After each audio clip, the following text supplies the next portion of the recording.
Антрим королевствосына келіп, Holiday Inn Express қонақ үйіндегі бір ауыз Рамадан жайында айтып едім. Олар таңғы аста кешкі асқа ауыстырып тұр.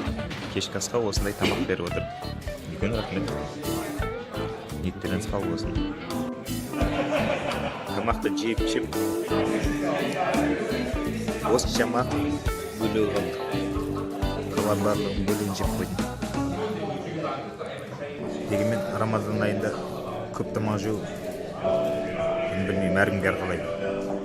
Бұдан артық жейтін болсам, асығырған дұрыс болмайтын сияқты. Және мені кружка су ішіп қойдым. Ниеттеріңіз қабыл болсын.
Графство Антрим, соның орталығы Антрим.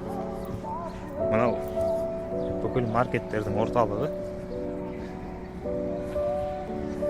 Мен кеше жексенбі күні келіп, яғни мұнда істейтін еш нәрсе таппаған едім. Сағат 7-лерде келген болатын. Бұл жерде жексенбі күні сағат 6-ға дейін ғана істейді. Бүгін дүйсенбі, сағат 5:30. Қазір қараймыз. Көрініп тұрған болады. O2, Starbucks, тағы басқа. Nike және бір пункт әлемі деген магазин бар. Маған сол қатты ұнады. Бұл жерде кез келген затты 1, 2, 3, 4, 5 пункт стерлингке алып аласыз. Мәселен, әлі ол дүкенді таппадым. Мына жерде басқа да дүкендерді қарап шықтық. Адамдар онда көп емес. Мүсін бар. Сам және Билли ата дейді.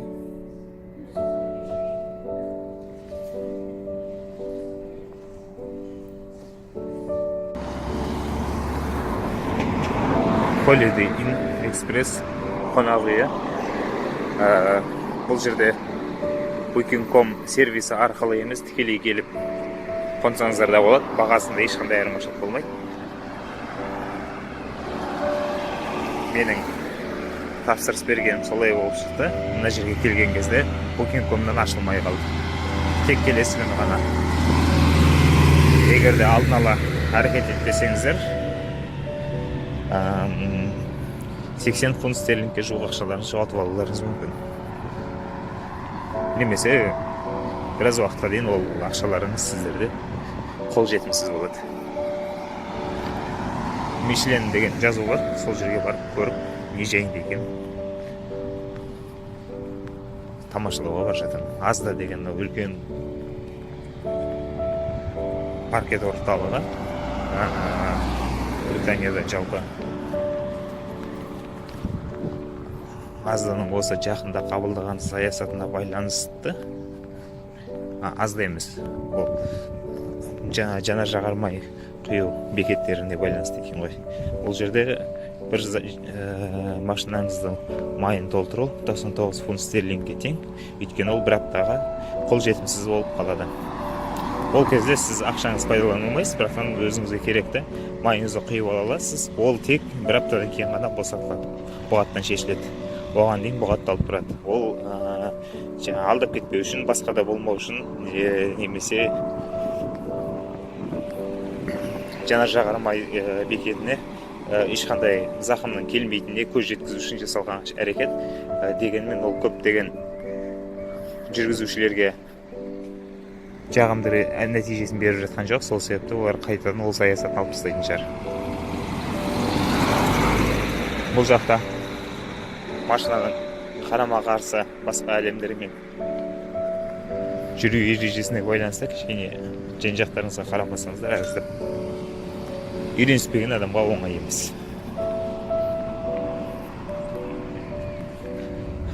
Азданың іші өте үлкен.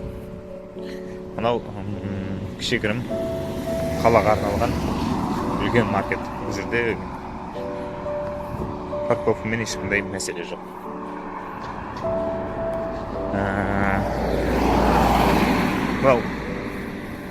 Батыс деп те айтсақ болады, бірақ күннің қазіргі батып бара жатқан жағы солтүстік батыс болып келеді. Өйткені біздің қазір солтүстігіміз мұнда. Солтүстік батыс, оңтүстігіміз мұнда. Жер шарының 23,3 градус қиғаш орналасып, күн жүйесін айналуына байланысты күннің түсу көлеңкесі және бағыты осылай көрінеді. Табиғаты өте керемет, өйткені бұл жерде жан-жақтың барлығын суға шығып тұр. Және қыстың күні ондай қатты салқын емес. Ең қызығы, қыстарда, жаздарда өте жайлы. Poundland деген магазин бойынша өте қызық. Ол жерде мәселен екі сусын, 0,5 литрлік сусындар екеуін алатын болсаңыз, 1 фунт стерлингке тең. 1 фунт стерлингіңіз теңгеге шаққанда 450 теңгенің көлемінде. Бұл жерде ол баға өте тиімді болып саналады. Мен ойлаймын, бізге де солай тиімді деп. Содан кейін бұл жерде мынандай мекемелердің барлығында сырты қоршалған болады. Және бұл мекендегі көптеген ғимараттар, үйлер көнеден келе жатыр. Көбісіне ғасырдан астам. Ал мынандай жаңа ғимараттар, олар жақында салынғандар. Айта алмаймын, мына жылы деп. Сыртынан көрініп тұрады, байқалып. Ғимараттың көне немесе жаңа екені. Көлік жуу 3,5 фунт стерлинг. Және бұнда, мәселен, Белфаст қаласында автобусқа міну 2 фунт стерлинг. Ол сіз ақшам болмай қалды дегенге қарамайды. Сондай бір кішкене қызық жағдайлар болды өзімде.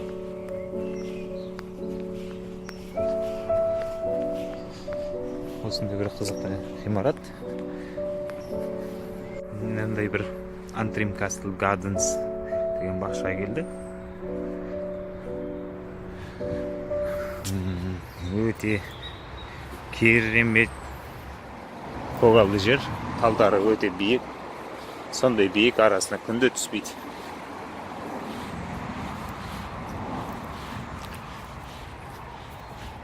Мына оң жағымызда тұрған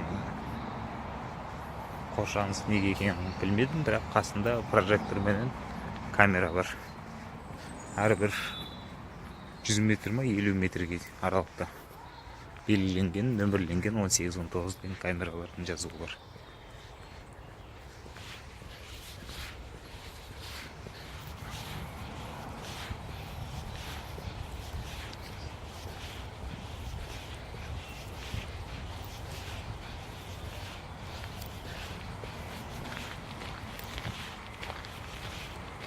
Маған да мына гүлдердің гүлдеуі өте қызық көрініп тұр.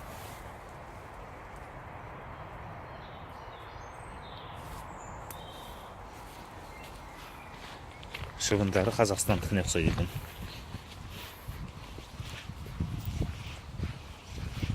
Шегіртке көрмедім. Құмырсқа байқамадым.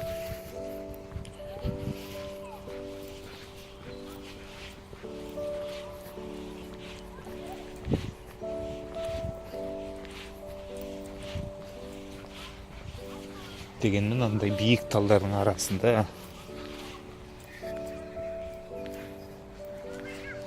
міне әлеуметтік желіден бос уақыттағы немесе әлеуметтік желіге қарамай мына жерге жастар өздерінің уақытын өткізуде. Неге өткізбеске?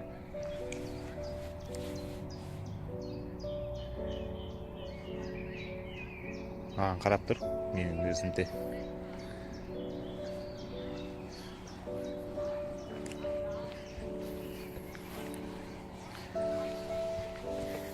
Осындай көріністер Антрим графствосынан